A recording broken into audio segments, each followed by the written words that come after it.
Today's lecture we will discuss about the torque production in rotating machines. In earlier few lectures we discussed the voltage generation. Now, before we actually go into the development of expressions, we should be clear how a torque is developed and what is the electromagnetic system we observe in the air gap of the three machines. You know that excitation of the windings create an MMF in the air gap, and we also seen that the nature of MMFs produced would vary in different machines. However, they are all varying in space, creating certain poles. The synchronous machine will create nearly sinusoidal, DC machine will create triangular from armature and trapezoidal from the field,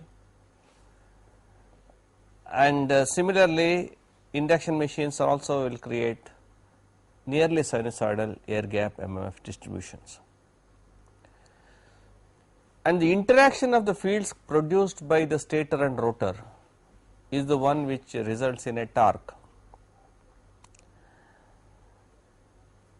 In nutshell, you can imagine that stator creates a pair of magnets, a rotor creates a pair of magnets. Now, you know from the basics of physics that the interaction of these magnets creates a torque. For example, if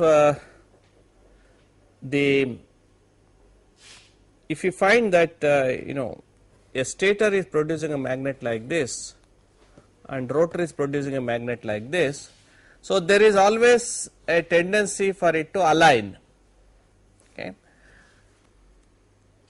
In other words, we can write down that if a magnet is created in the stator,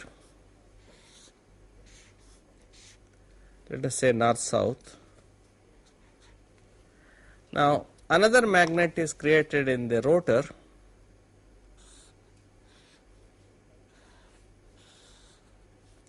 let us say south north.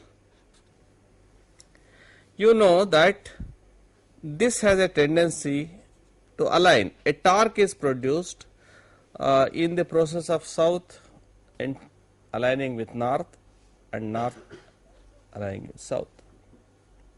Now, what type of MMFs that these have created? We can assume they are all creating an MMF.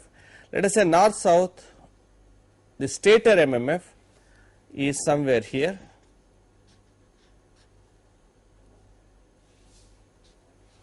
Let us say Fs, and a rotor MMF may be here, Fr, with an angle between them, let us say some angle delta Sr.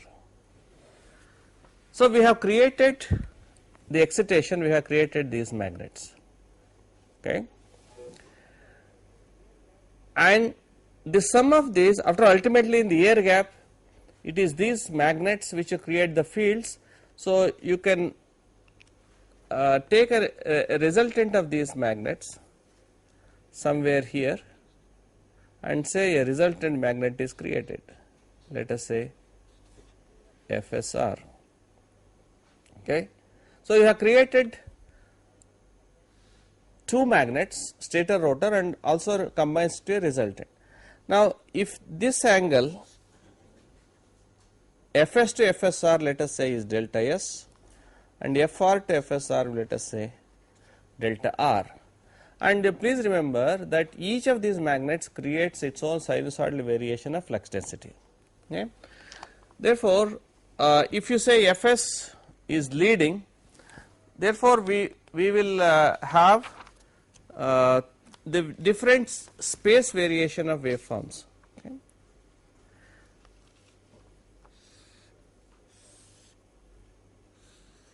If you have one waveform, let us say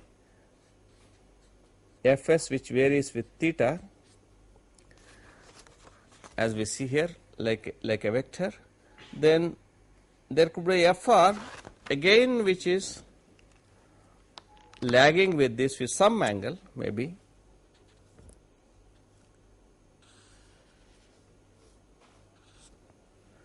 and there would be an FSR which is sum of these at all points.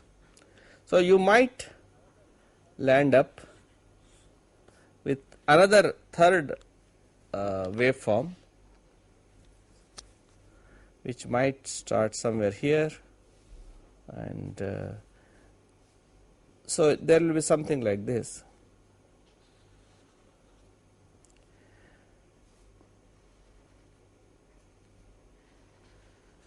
So there will be an FSR.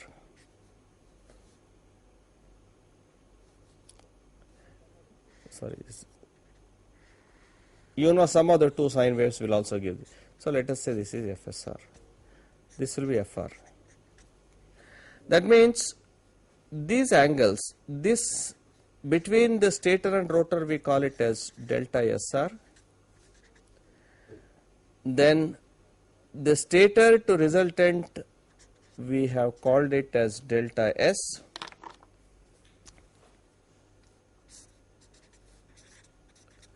And the rotor to resultant, this portion we can call it as delta R. So you can represent vectorially or you can write it in the waveform. So this is all a space variation. This is basically a variation with theta. The two sine waves combining to create the third one. Okay. But if one looks at the air gap, you only have one resultant waveform. Individuals are only components then. You sum them up, so we will have ultimately one resultant F wave, which you can call it as FSR. That's what it will be. With peak wheel, it will also have a peak value with peak. Let us call it as capital FSR. So that is the peak, means that is only at the center of that wave. In the other part, it is a sinusoidally distributed. We assume it is sinusoidally distributed, no harmonics. And with peak is BSR. This is the MMF. What you have is the MMF, but you also have a peak of flux density BSR, which will be mu naught by G into FSR. What is BSR? Is the peak of the flux density, assuming it is a uniformly gap is uniform. Okay, if gap is uniform, you have this. So you will have a sinusoidally varying BSR, and align with that exactly in the same phase, you will have sinusoidally varying FSR.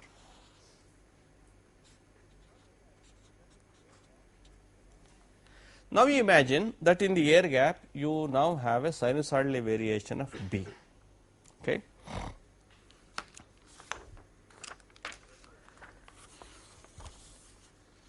So we represent the three waveform as we have already mentioned. FSR, you can say its peak into sine theta, and FR, which is its peak into sine theta minus delta SR, and Fs, which is its peak into sine of theta plus delta S. I think we drew that waveform. So you will see if one is a, so if you say this Fs, one is leading, that means in this case if you take this FSR,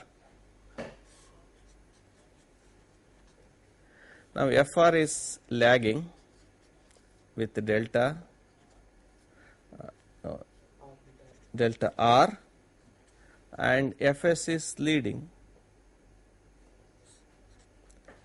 delta S, and the sum of these we call it as delta Sr. It is just a matter of convention. Okay, we have written three waveforms. Okay, but in nutshell we are not bothered about the three wave. We are interested in only the last final resultant waveform. What will it do?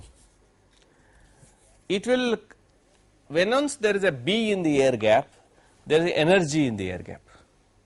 When once there is a B, there is energy in the air gap. Now there is an average energy density in the air gap. You notice that if you go around the air gap, then at every point in the air gap there will be a B, there will be energy density, right. So when you have an energy density, what will be the energy density? Energy density may go on varying with space, because B changes with space with theta. Okay. Therefore, what is the average energy density will be, energy is given by, you have the general expression energy at any point. Energy density is half of B square by mu naught. B at that point in theta, right? That is what you have. Now, what is the average energy density? Average energy density is 1 over 2 mu naught into average of B square. If B is varying with theta, your B is varying sinusoidally with theta, what is this average of B? Okay, average of B square. Okay, that means, but flux density is varying sinusoidally with theta. Now, what will be the average of Bs square? If you say B is varying with theta, that will be half of Bs square, its peak value. You know the average of any sine wave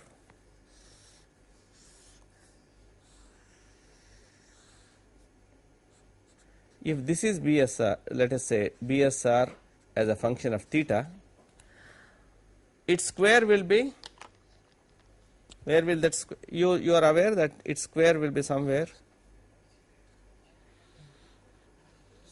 right, and again it will go somewhere like this. This will be BSR, right, and this value is its peak BSR square, right, but there is no negative portion because it is a square. Therefore, its average will be half of BSR square, right. Half of BSR square is the average of B square, which is varying with theta. My B is varying theta, this is a B square. B is varying with theta sinusoidally. B square will also vary with theta, but it will have double frequency, double this, and its average will be somewhere here, which is just half of this. Okay. Therefore, average of energy density will be 1 over 2 mu naught into half of Bs square. That is the average energy density in the air gap. So now you concentrate your mind only on the small strip of cylindrical sheet which is called the air gap. Okay, that is Bs square by 4 mu naught. Then what is the total energy stored in the air gap? That is the average energy into the volume of the gap. That means W field average into volume of the air gap.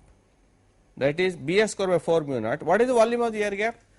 We know the air gap is this small strip with the average dia D with a length L, the G is the gap length, right.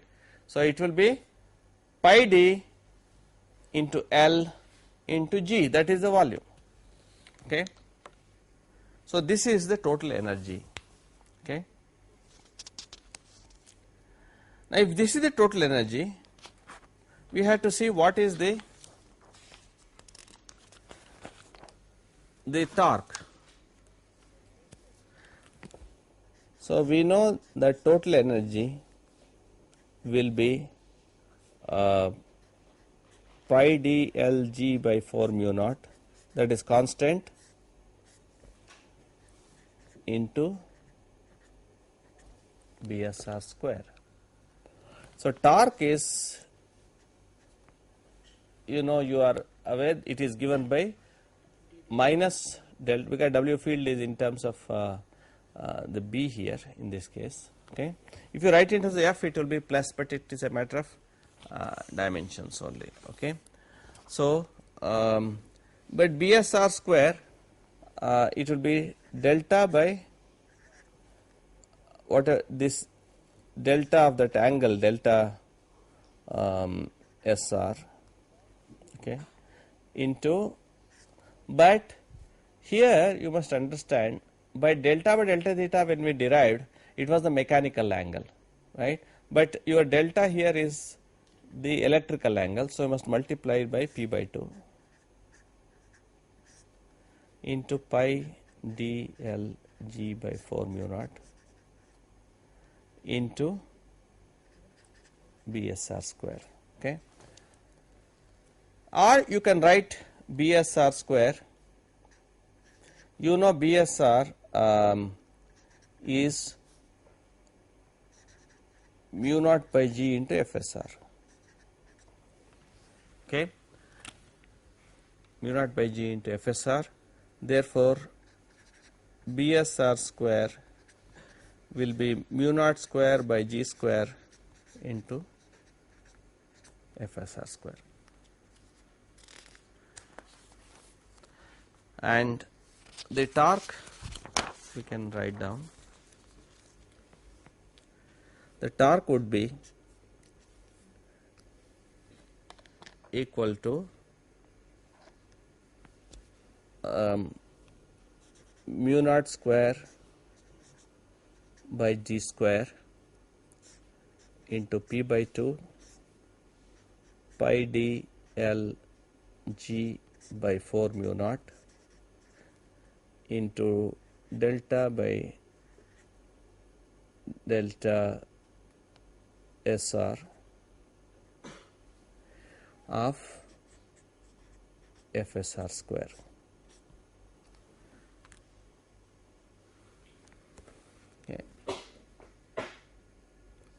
Okay. Now we can simplify this apparently. That is mu naught, this gets cancelled, and G mu naught pi into P d L by 8G into the derivative of FSR square. Okay. Now we already know that what is FSR? It is a sum of the two, Fs, Fr and delta Sr.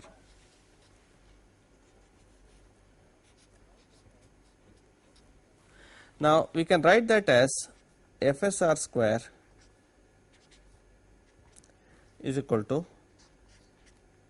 Fs square plus Fr square plus twice Fs Fr into cos delta Sr, isn't it? Cos delta Sr. Now we can simplify this further. I take, now when you take a derivative of this,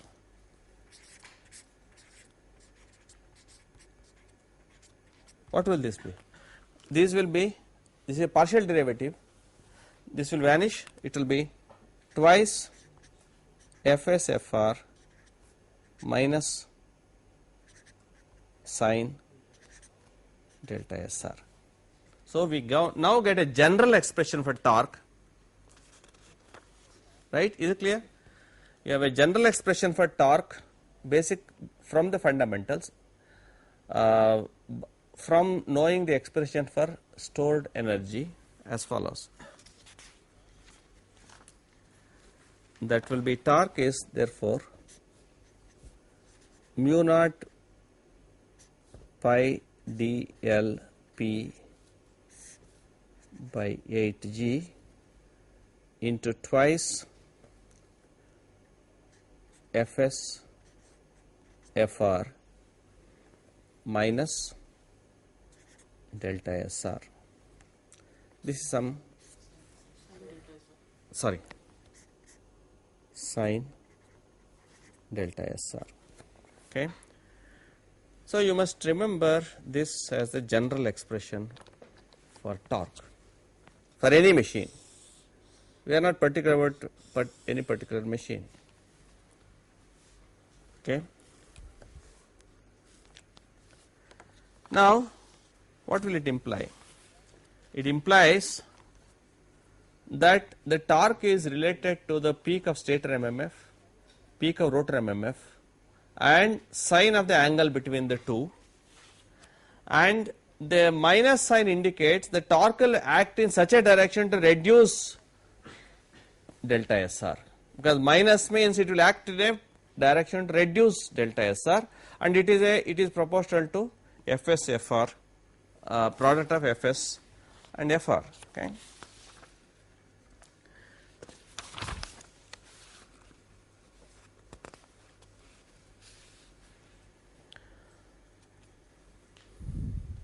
So this will, in fact, it will cancel. That will become minus mu naught pi d L P by 4G Fs Fr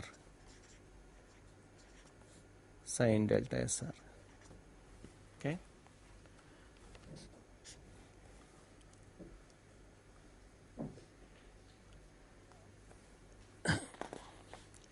Now, this Fs Fr sin delta Sr, we can write this is due to interaction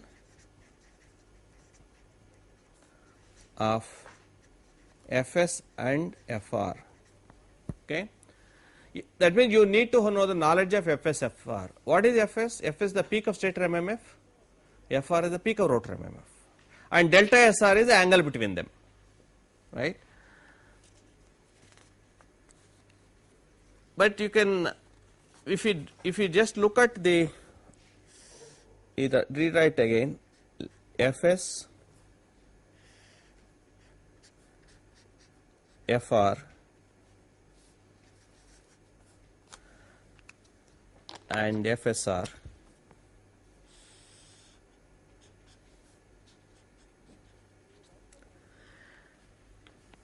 you will also notice if this is delta SR, what is Fr sin delta SR? This one, isn't it? Right?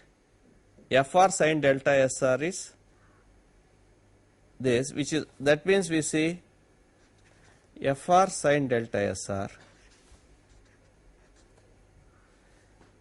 because we have identified this as delta R and this as delta S, and that is equal to FSR what? Sin delta S. Okay, FSR sin delta S.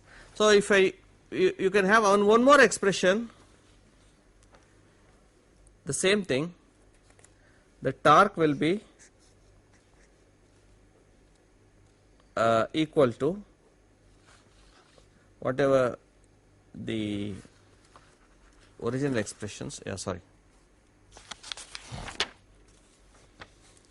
fit minus mu naught pi dl P by 4G. In Fr sin delta SR I am going to change, so it will be FSR Fs sin delta S. So you have a second expression which is now written in terms of resultant MMF and stator MMF. Okay. Now there is also same thing you can write down.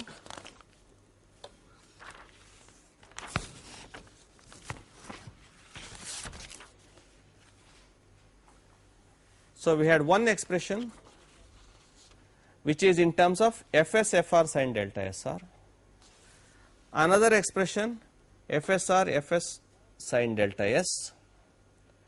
Now, you can write one more expression, that is the same constant T is equal to minus mu naught pi d L P by 4G. So, you can have FSR Fr sin delta R. So, I have a third expression which is an interaction of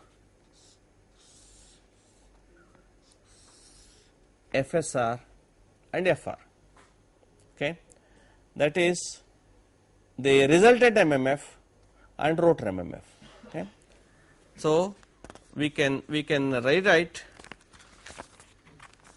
the torque expressions in the following way, that is torque is minus mu naught pi d L P by 4G FSR Fr sin delta R, or another expression is torque is equal to same constant minus mu naught pi d L P by 4G FSR Fs sin delta S, and the third one same torque is minus mu naught pi d L P by 4G Fs Fr sin delta Sr. Which expression you use depends upon which machine and where you have the information available. Whatever information is available, accordingly you can write down the expressions. Any one of these formula can be used, they all have to give the same answer, they can't give a different answer. Now, to recall, you must be clear that these F's we are writing is nothing but the peak of the air gap MMF. FSR is the resultant peak MMF, Fr is the resultant rotor MMF, Fs is the net stator MMF. That is the peak value where it is aligned. Okay. So, we have these three expressions. Now, we can write in different possible ways in terms of the flux linkages also, because after all the net flux per pole is also depend upon the FSR. So, what will be the net flux per pole if you want to write that? So, we have written torque due to interaction of different fields. What fields we have taken? We have taken FSFR interaction, then FSFSR interaction, then FRFRS FSR interaction. We have taken these three possibilities, we wrote three equations. Okay. Next, we try to write in terms of the fluxes, because we know that BSR is mu naught FSR by G, that you know. So, what is the flux per pole due to this?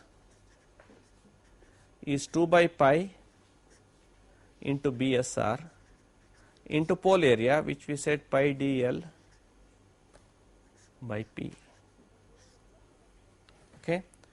So, you know the flux per pole due to BSR, or you can also write flux per pole due to stator only will be 2 by pi BS pi dl by P. Or if you want to know the rotor flux per pole only, that means other one is absent, rotor flux per pole will be 2 by pi BR into pi dl by P. So, we can, instead of FSR, so what will be this? This will be equal to 2 by pi, and BSR we say mu naught FSR by G into pi dl by P. So you can substitute and get the expressions accordingly. So expressions that you will get are as follows. For torque, you can also write minus mu naught dLP by 4G into PG by 2 mu naught dl into again PG by 2 mu naught dl, because you are writing in terms of fluxes, flux per pole due to stator and flux per pole due to resultant into sin phi r in delta r. So you can write down an expression like this. Where? Mu naught pi dl. Okay.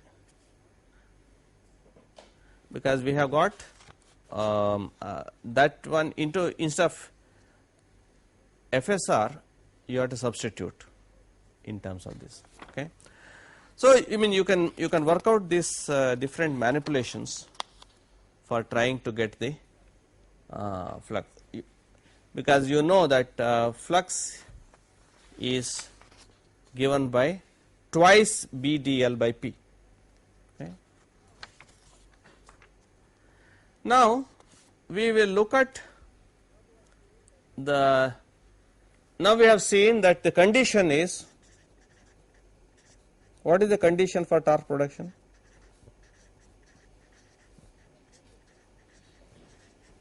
You have seen the expressions and you should know what condition must be there.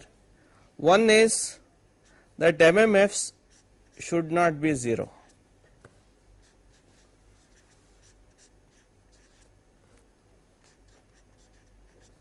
This is one condition. If any one of them is 0, there is no torque. Then delta must be constant. It should not be time varying, right? That may be fixed delta. So you want a fixed delta. When will the delta be fixed? That the fields are in synchronism, right? So that is an important thing. That means, therefore, fields must be in synchronism.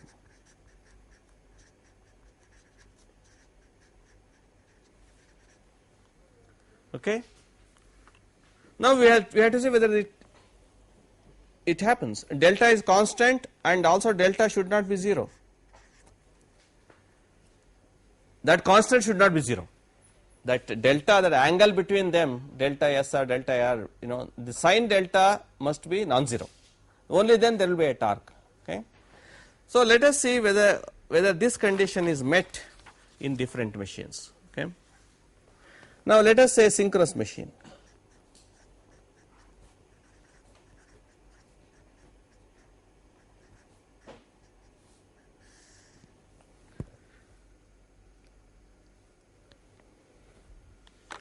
In synchronous machine, there is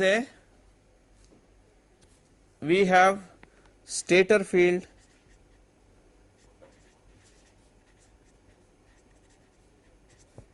What is the speed? It is rotating at ns, that is Fs, rotating at ns, and the rotor field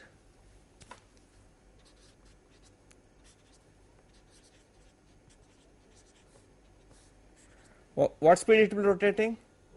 This also is rotating at ns, synchronous speed, right? There is a stator field, because stator field rotating ns, because it is a 3-phase winding, 3-phase currents, it produces a rotating field. and Fr is rotor, that is also rotating. So it satisfies the condition, and you assume it to be sinusoidally distributed, though in practice there may be some harmonics. Okay, and harmonic fields may create some oscillatory torques. That's a separate issue. Okay, so that is delta should not be 0. Okay, that is one condition. Okay, induction machine.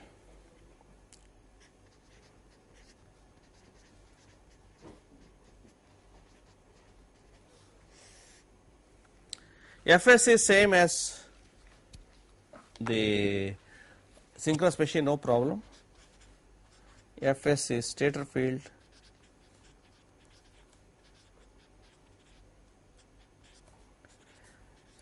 rotating at Ns. This also there is no problem. There is also balanced 3-phase windings, 3-phase currents rotating at synchronous speed. Okay, and now the rotor field we have to understand. Okay, now it will produce in a induction machine stator field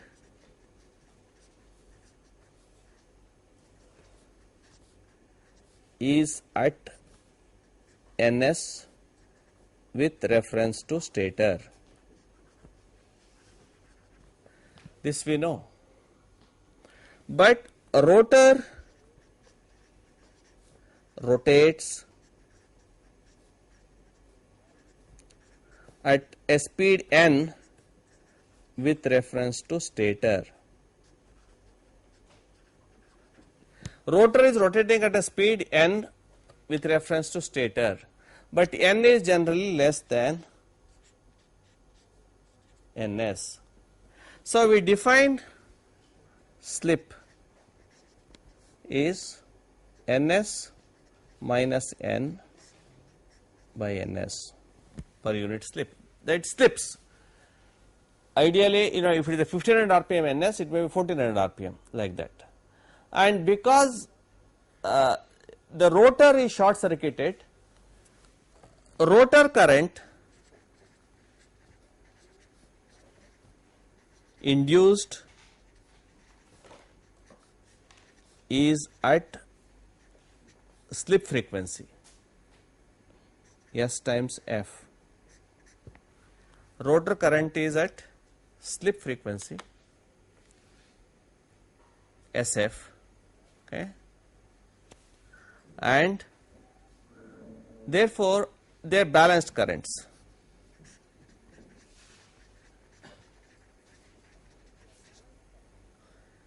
Since they are balanced currents,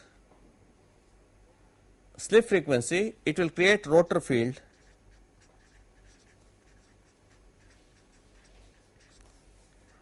is at, because if it is F, it will be Ns. Since the frequency is less, SF, what will be the synchronous speed? SNS, but with reference to rotor, right? Now we know rotor field as SNS with reference to rotor. Therefore, rotor field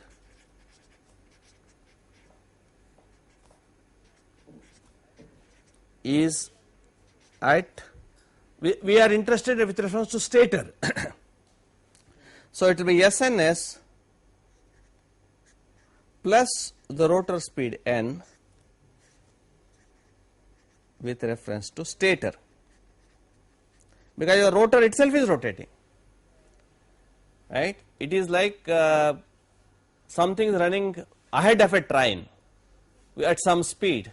If train is also moving, the element which is moving ahead will be, speed will be sum of the movement of the speed of the train plus speed of that element with reference to the train. Okay, so that is what we have seen. SNS is the speed of the rotor field with reference to rotor, but rotor itself is at n with reference to stator. Therefore, this, what is SNS? S is ns minus n by ns. Therefore, it will be equal to SNS is ns minus n plus n. Okay, so that is n with reference to stator, sorry, ns with reference to stator. Therefore, rotor field is also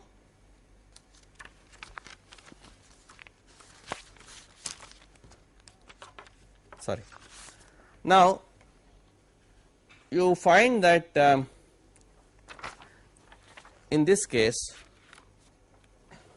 we find that rotor field is at ns with reference to stator. Therefore, Fs, Fr are at synchronism. This is one condition. Therefore, torque is non-zero. Therefore, here Fs should be non-zero, Fr is non-zero, because there must be rotor current, and delta is non-zero and delta is constant. So, all conditions are met. Okay. Now, lastly, let us look at what happens in the case of DC machine. So, we have seen in synchronous machine and induction machine that condition is met. In DC machine, let us say what will happen.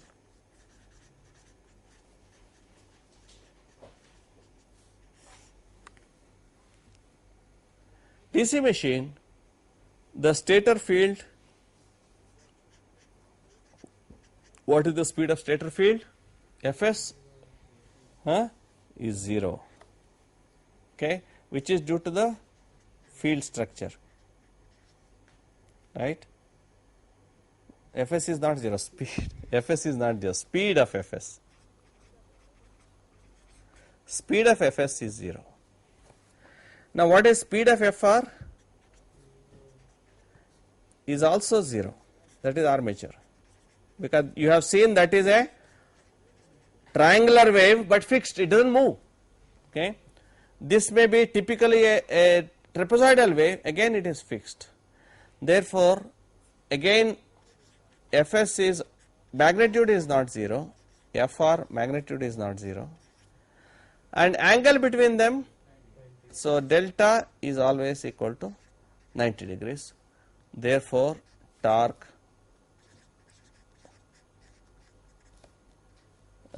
is present. So, you see the basic conditions are met. Today we have done in the lecture, starting from the energy stored in the air gap, an expression for the torque, and we have seen that expression we can have it in three forms. Ultimately, you have to see this. We have three expressions for torque, which is taken as interaction of any two of these three fields. After all, third is a resultant of the first two. Okay, and we have seen the condition is all the MMFs must be non-zero and the angle must be constant and non-zero. Okay, and we also know torque is also proportional to some design parameters. What are the torque is proportional to diameter, torque is proportional to length, torque is proportional to number of poles, which means bigger the machine, larger diameter, larger length will produce more torque and more power, right. And if you increase the number of poles, the torque will be more. That is another condition that you will say. And torque is inversely proportional to gap length. If the larger the gap length, the torque is less. If smaller the gap length, the torque is more. So, these are the design consideration. Having made the machine already, designs are fixed, then the torque will be related by the net MMF or net flux, and also the rotor MMF or the rotor flux and the angle between the two. Therefore, the air gap flux interactions will produce the torque. And we have also seen today that the condition is met in the three conventional machines, namely DC synchronous induction machines, and then you have an opportunity to vary those MMFs through external means. And we can, in the next lecture, we will try to derive exact expressions for torque in these three machines. And today we will stop at this point. Okay.